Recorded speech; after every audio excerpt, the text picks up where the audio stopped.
안녕하십니까. 최진정TV의 최진정 변호사입니다.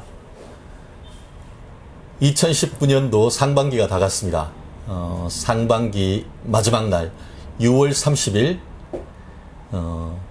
판문점 공동경비구역 내에서 한미일 정상 3자 회동이 있었습니다. 66년 전 정전협정 이후 오랜 적대 관계를 맺어오던 북한과 미국의 정상이 분단의 상징이자 이 남북 대치 현장인 DMZ에서 만났다는 것 자체, 그 자체만으로도 전 세계의 이목을 집중시키기에는 충분했던 것 같습니다.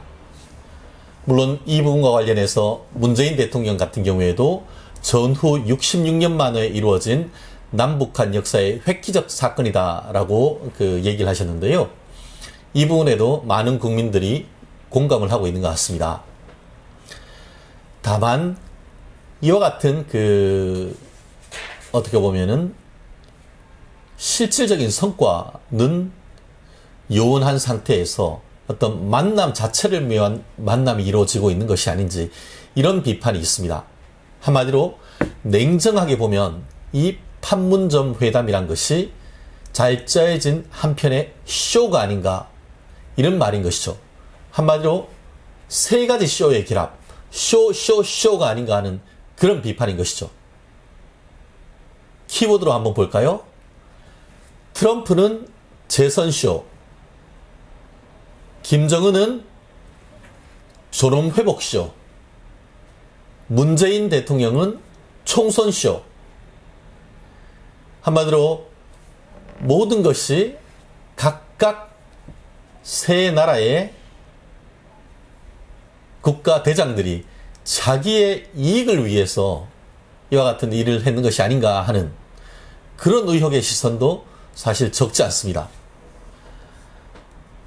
결국 이와 같은 이와 같은 평가는 외신에서도 상당히 많이 다뤄지고 있는 것 같은데요. 실제로 AP통신 같은 경우에는 국제 무대에서 인정받지 못하는 북한과 김정은에게 이 프로파간다, 정치 선전적 승리를 안겨줄 것이다 라고 아주 냉정한 평가를 했습니다. 그리고 뉴욕타임스 같은 경우에도 전례 없는 카메라 친화적인 친교의 장이었다.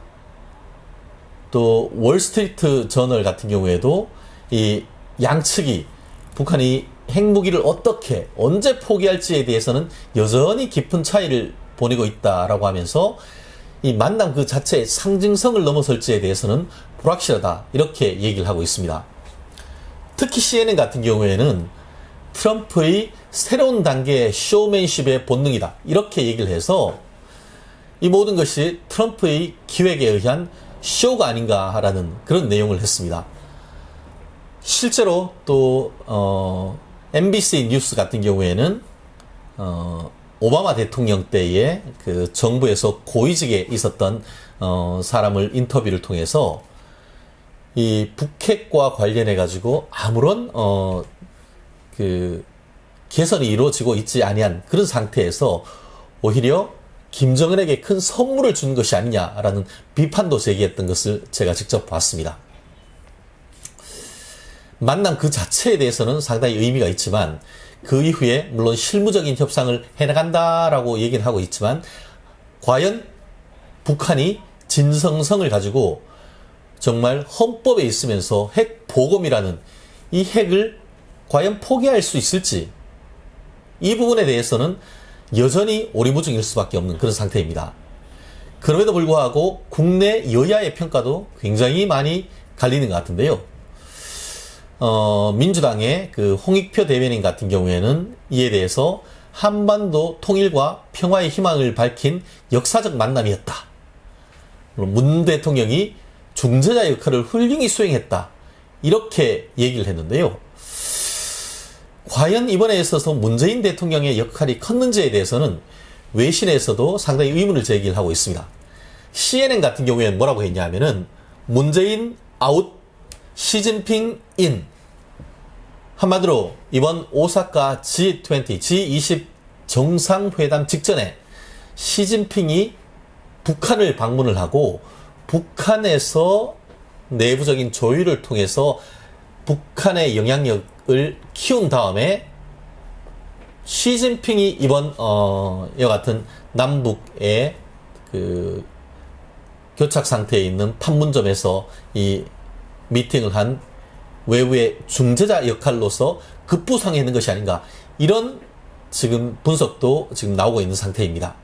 물론 문 대통령 열심히 하고 있는 것은 알고 있습니다만, 이번 같은 경우에도 53분 북미 정상회담을 함에 있어서 거기에서는 현장에 있을 수가 없었습니다. 그냥 두 분 만나게 해준 다음에 그냥 쑥 나왔는, 그 이상도 그 이하도 역할을 하지 않았다는 비판도 적지가 않습니다.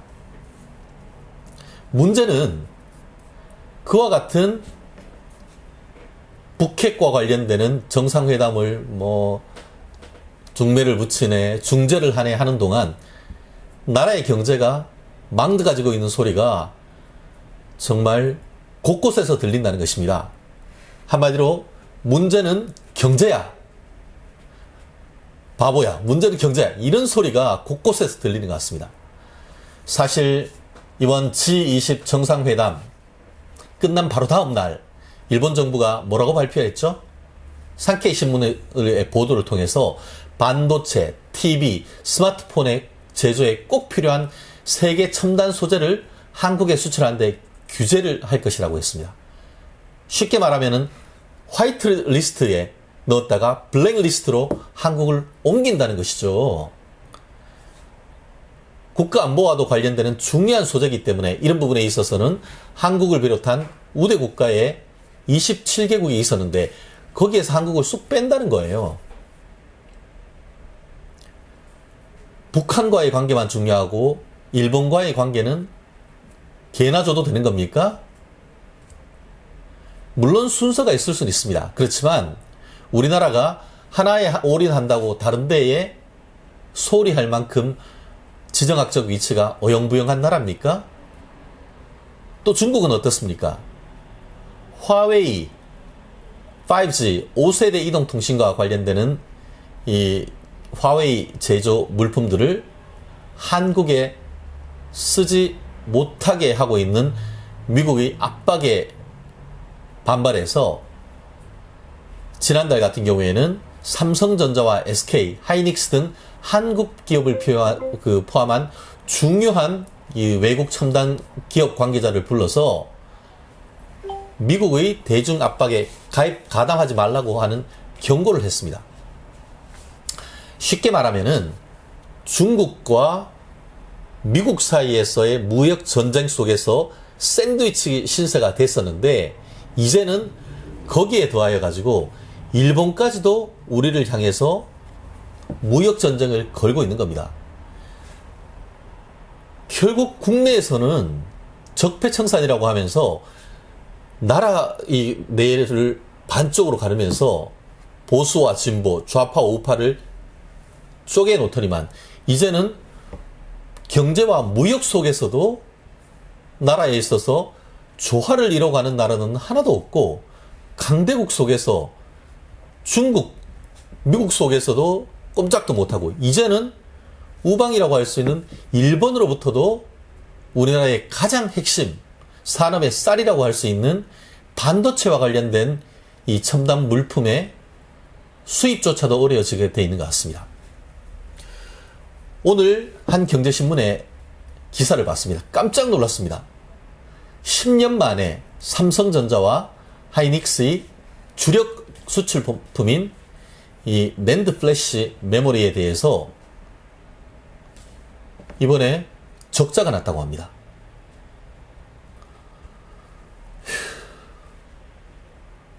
이게 반도체 슈퍼 사이클이 끝나고 실제로 작년에 대비해서 지금 삼성전자와 그 하이닉스의 이 관련된 수입의 75%가 급감했다고 합니다. 어떻습니까? 이번 정부 들어서 오바마, 문재인 케어네 퍼주기 해서 결국 곳간에 있는 거 내내 퍼주고 있지 않습니까?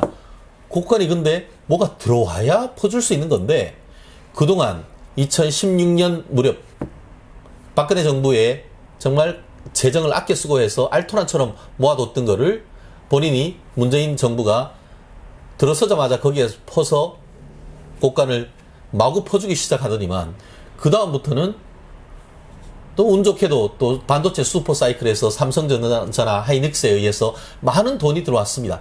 그를 통해서 법인세가 많이 들어왔기 때문에 이와 같은 그 복지를 할 재원이 있었습니다. 문제는 내년부터인 거죠. 이런 식으로 해서 법인의 수입이 급감하면은 법인 수익이 없으면 법인의 세금이 어떻게 나옵니까? 법인세가 어디서 나오죠? 그럼 내년 후내년 같은 경우에는 뭘로 해가지고 지금 국민한테 퍼주게 하죠?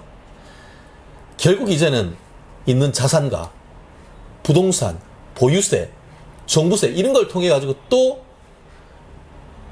있는 사람으로부터 증세 통해 가지고 또 그걸 또 해결하려고 하죠. 그 과정에서 또 있는 사람, 없는 사람 또 그걸 이렇게 나누는 정책으로 갈 수밖에 없는 이런 상황이 정말 대통령, 크게 통합을 해야 되는 대통령의 나갈 바이고 그와 같은 것이 정책의 방향인지에 대해서는 정말 의문입니다. 남북통일 분명히 해야 됩니다. 하지만 평화란 것이 그냥 오는 건 아닙니다. 말로 되는 평화가 어디 있습니까? 단단한 안보, 그 안보는 뭘로 되죠? 세금, 기업에서 나오는 세금을 통해서 예산이 짜지고 예산을 통해 가지고 안보의 자원이 나오는 건 아닙니까? 트럼프 대통령이 미국으로 출국하기 전에 오산 공군기지에 가서 그 얘기를 하는 걸 봤습니다.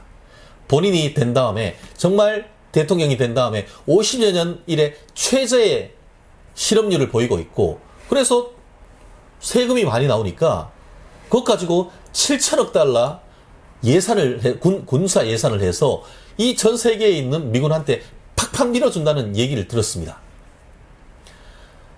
평화를 원한다면 전쟁을 준비하라. 바로 이것이 현재 초강대국 미국의 기본적인 태도이고 그 중심에 트럼프가 있는 것 같습니다. 대북 유화 정책 다 좋습니다. 하지만 경제가 무너지고 안보가 무너지면 그 속에 과연 평화가 어디 있겠습니까? 바보야. 문제는 경제야. 이 부분에 대해서 좀 더 신경을 써주시기를 정말 많은 국민들이 이 문재인 정부에 정말 강한 요청을 하고 있습니다. 그 목소리 잊지 말아 주십시오. 오늘은 여기까지입니다. 최진영 변호사입니다. 많이 구독해 주시고 전달해 주십시오. 고맙습니다.